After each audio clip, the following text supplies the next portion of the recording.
ओम त्रयंबकम जजामहे सुगंधिम पुष्टिवर्धनम उर्वारुकमिव वंदनात् मृत्युर्मुखी अमामृता। ओम नमः शिवाय। माने गोटे ऐतिहासिक स्थल शैवपीठ आमर बेलसरा मंदिर ऐतिहासिक स्थल एटा इतिहास अच्छे किंबदंती अच्छे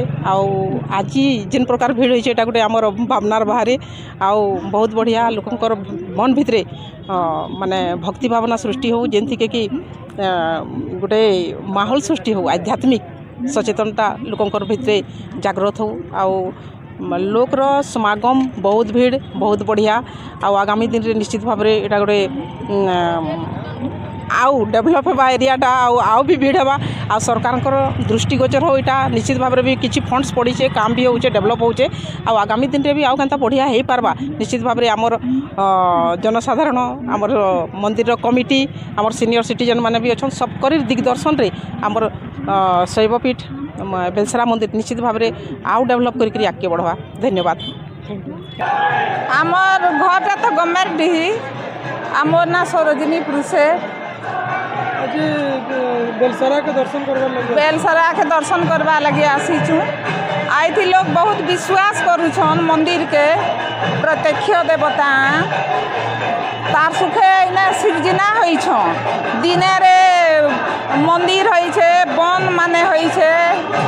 बहुत जिनिस होइछे लोक माने बहुत विश्वास करी इनके आसन आउ समस्ते पूजा करसन उजागर रहसन शरण पसन बाबांकर बहुत आशीर्वाद अच्छे प्रत्यक्ष देवता बहुत भीड़ अच्छा बहुत दूर लोग आसुछन देखबार लगी दर्शन करवा ले बाबा के। आज पवित्र शिवरात्रि उपलक्षे बाबा बेलसरांकर पीठरे तमने आमर सदर कन्स्टिट्युएन्सी संगे संगे आमर एरिया एते जनसमुद्र होइछे एते सुंदर व्यवस्था होइछे मंदिर कमिटीर बहुत दुकान बाजार लगी बहुत भक्तालु आसीचंते श्रद्धालु आसीचंते बहुत शांति श्रृंखला सहित ये बाबा कर पाखरे पानी ढला होउछे नाम कीर्तन चलीचे अन्नप्रसाद भी चलीचे बाबा बेलसरांकर जय हो। प्रबल भीड़ आज्ञा प्रबल भीड़ सुंदरगढ़ बेलसरा पीठरे प्रबल भीड़ अच्छी बहुत शांति श्रृंखला मंदिर कमिटी सुव्यवस्था करिसंते। धन्यवाद। मो नाम जी प्यारी मोहन पटेल घर हूँ बेलसरा बुढ़ावाहाल एवं मु जड़े शिक्षक पर यही मंदिर प्रथम सभापति रूप में कार्य करूँ एवं यार इतिहास लिखाई मु वर्तमान से इतिहास संबंध में संक्षिप्त हिसाब से किसी कहूँ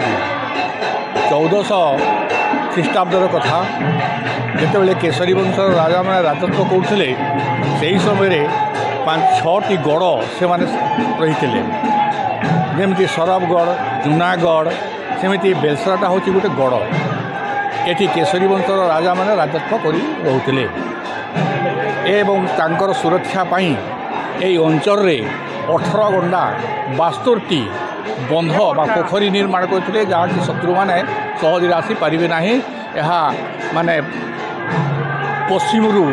उत्तर पश्चिम दक्षिण को नहीं गए एवं उत्तर पास रही बुढ़ा पहाड़ तेणु ये सुरक्षा एमती भाव में बंध या बंधर अनेक स्मृति वर्तमान सुधा रही एवं घर स्मृति वर्तमान सुधा माने अच्छी केसरी वंशर स्मृति वर्तमान सुधा ये अच्छी तो से समय आमर स्वप्नेश्वर बाबा जी कि शिव महाप्रभु तांकु स्वप्न रे कहिथिले जे मु एठरे उयुहुंका अछि ए उयुहुंका रे 108 जन गौड़ 108 भार लेखाएं पानी जदि ढालिबे ताहेले मु आविर्भाव हेबी